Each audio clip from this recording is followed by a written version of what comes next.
ကဘာထောက်လန့်ရေးသမိုင်းမှာဆိုဗီယက်ယူနီယံရဲ့ KGB ဟာအကြောကြားဆုံးလျှို့ဝှက်အဖွဲ့အစည်းအဖြစ်ထင်ရှားခဲ့ပါတယ်။သို့သောယနေ့21ရာစုမှာတော့ကဘာလုံခြုံရေးပညာရှင်တွေရဲ့အာရုံစိုက်မှုတဝက်ကျော်ဟာတရုတ်ပြည်သူသမ္မတနိုင်ငံရဲ့နိုင်ငံတော်လုံခြုံရေးဝန်ကြီးဌာန MSSC ကိုဥတီနေပါပြီ။သူတို့ဟာစက်ပတ်နည်းပညာခိုးယူမှုကနေစလို့နိုင်ငံရေးသတင်းစုဆောင်းမှုစိုက်ဘာတိုက်ခိုက်မှုတွေအပြင်အာရှတိုက်တလွှားမှာရှိတဲ့ online ငွေလိမ်ခိုင်း online scam ကွန်ရက်တွေကိုပါထောက်လန့်ရေးကိရိယာအဖြစ်အသုံးချနေနိုင်ကြီးရှိတဲ့ဆိုတဲ့အထိစောင့်ကြည့်စမ်းစစ်နေရပြီဖြစ်ပါတယ်။လက်တလောနှစ်တွေရဲ့အတွင်းမှာကမ္ဘာတဝင်း၌တရုတ်သူလျိုဖမ်းဆီးရမိမှုတွေဆက်တိုက်ဆိုသလိုဖြစ်ပေါ်ခဲ့ပါတယ်။အမေရိကန်ပြည်ထောင်စုမှာဆိုရင်ရီးတက်ကိုဖြစ်မှတ်ထားကစစ်တီတွေနဲ့တပ်စခန်းတွေရဲ့သတင်းအချက်အလက်တွေကိုရယူဖို့ကြိုးပမ်းခဲ့တဲ့တရုတ်နိုင်ငံသား2ဦးကိုအမေရိကန်တရားရေးဌာနကဖမ်းဆီးခဲ့ပါတယ်။သူတို့ဟာ MSS ရဲ့ညွှန်ကြားချက်နဲ့ Death Drop နီလန်းကိုအသုံးပြုကလျှို့ဝှက်သတင်းပေးပို့ခဲ့ကြောင်းဖော်ထုတ်နိုင်ခဲ့ပါတယ်။အလားတူပဲဂျာမနီနဲ့ဖြစ်တင်းတို့မှလည်းစစ်ရေးနဲ့အခြားအရေးပါတဲ့နည်းပညာတွေကိုတရုတ်ထောက်လှမ်းရေးထံပေးပို့ခဲ့တဲ့တန်တရားရှိသူတွေကိုဖမ်းဆီးခဲ့ပါတယ်။ဥရောပပါလီမန်အထိထိုးဖောက်ပြီးညှိနှိုင်းဆွေးနွေးမှုတွေကိုတရုတ်ထောက်လှမ်းရေးစီပေးပို့ခဲ့တဲ့ဖြစ်စဉ်တွေ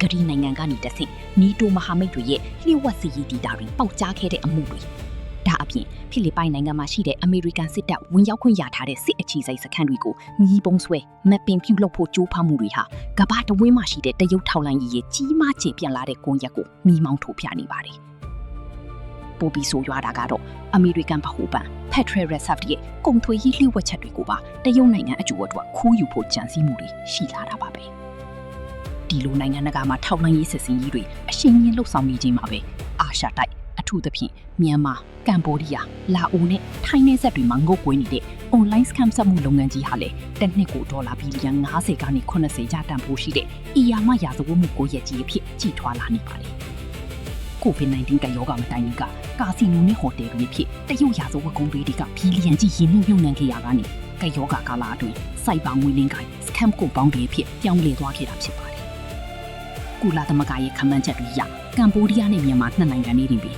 လူ2,200,000ကျော်လောက်ဟာဒီငွေလင်းကိုင်းတွေမှာအတင်းအကျပ်ခိုင်းစီခံရပြီးလူသားချင်းစာနာမှုဆိုင်ရာအကျပ်တေးတစ်ခုအဖြစ်ရင်ဆိုင်နေရပါတယ်။အထူးသဖြင့်မြန်မာနိုင်ငံကကိုးကန့်ဒေသနဲ့ညဝရီနယ်စပ်တို့ဟာကမ္ဘာအကြီးဆုံးငွေလိမ်ကိုင်းတွေရဲ့ဗဟိုချက်ဖြစ်လာပြီးဒေသတွင်လက်နက်ကိုင်အဖွဲ့အစည်းတွေနဲ့တရုတ်ဝါဇဝတ်ကိုင်းတွေရဲ့နက်ရှိုင်းတဲ့စီးပွားရေးဆက်နွယ်မှုတွေနဲ့လည်ပတ်နေကြောင်းနိုင်ငံတကာလေ့လာရေးအဖွဲ့တွေကထောက်ပြထားကြပါတယ်။ဒီနေရာမှာအဓိကစဉ်းစားစရာဖြစ်လာတာကတော့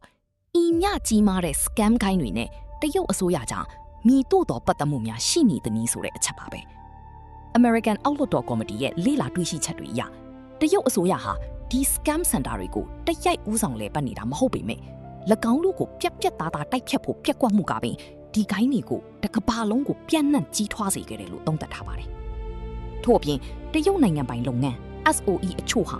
ရာဇဝတ်ခိုင်းတွေနဲ့တရိုက်ပူပေါင်းပြီး scam ကုန်ပေါင်းအဆောက်အုံကြီးတွေတိဆောက်ရာမှာပါဝင်ခဲ့ကြောင်းသက်သေအထောက်အထားတွေတွေ့ရှိရပါတယ်။အချို့သော scam စီမံကိန်းတွေကိုတရုတ်ရဲ့ရပ်ဝန်းနဲ့ပိုလန်မှ BRI စီမံကိန်းရဲ့စိတ်ပိုင်းအဖြစ်ပင်အစောပိုင်းကသတင်းဖော်ပြမှုတွေရှိခဲ့ပြီးနောက်ပိုင်းမှာသာတရုတ်အစိုးရကညှင်းဆိုခဲ့တာမျိုးလည်းရှိခဲ့ပါတယ်။ပူပြီးစိုးရင်ဖွယ်ကောင်းတာက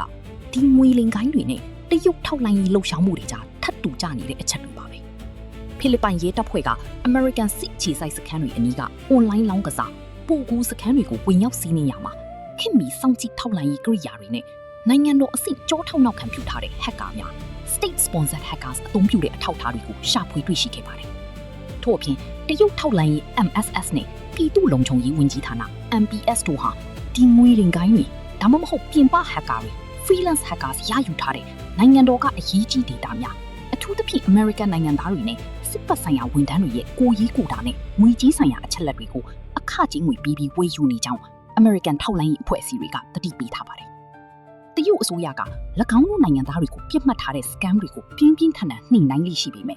အခြားနိုင်ငံတွေကိုပြစ်မှတ်ထားတဲ့ခိုင်းတွေကိုတော့မျက်ကွယ်ပြုထားလိရှိတယ်ဆိုတဲ့ရွေးချယ်နှိမ်နှင်းခြင်း selective crackdown ကိုလှုပ်ဆောင်နေကြောင်းပညာရှင်တွေကထောက်ပြကြပါတယ်။တရုတ်အစိုးရက scam ကွန်ရက်တွေကိုတိုက်ရိုက်အမိန့်ပေးစေခိုင်းနေတယ်ဆိုတဲ့ခိုင်မာတဲ့သက်သေမရှိသေးပေမဲ့ဒီရာဇဝတ်ခိုင်းတွေစုဆောင်းရရှိထားတဲ့ database တွေဟာတရုတ်ထောက်လှမ်းရေးအတွက်အဖိုးမဖြတ်နိုင်တဲ့ချက်လက်ရင်းမြစ်တွေဖြစ်လာနေပါတယ်။ကဘာကြီးပုံမချိဆက်လာတာနဲ့အမျှနိုင်ငံတော်အဆင့်ထောက်လှမ်းရေးကိုရက်တွေနဲ့စိုက်ဘာရာဇဝတ်ခိုင်းတွေကြားကမှုဝါးဝါးနေတောင်ကြီးဟာ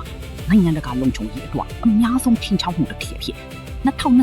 နှစ်နဲ့နောက်ပိုင်းကာလတွေအထိဆက်လက်တည်ရှိနေဦးမှာအသိကြပါပဲဒီရွှေချိစမှုတွေကြောင့်တင်ကောဘလို့မျိုးကမ္ဘာလုံခြုံရေးအတွက်အများဆုံးအန္တရာယ်ဟာလက်နက်တွေလားဒါမှမဟုတ်ကျွန်တော်တို့ရဲ့ data တွေလားဒီအမြင်ကိုကိုမန့်မှာဝင်ရောက်ဆွေးနွေးပြီးကြပါဦး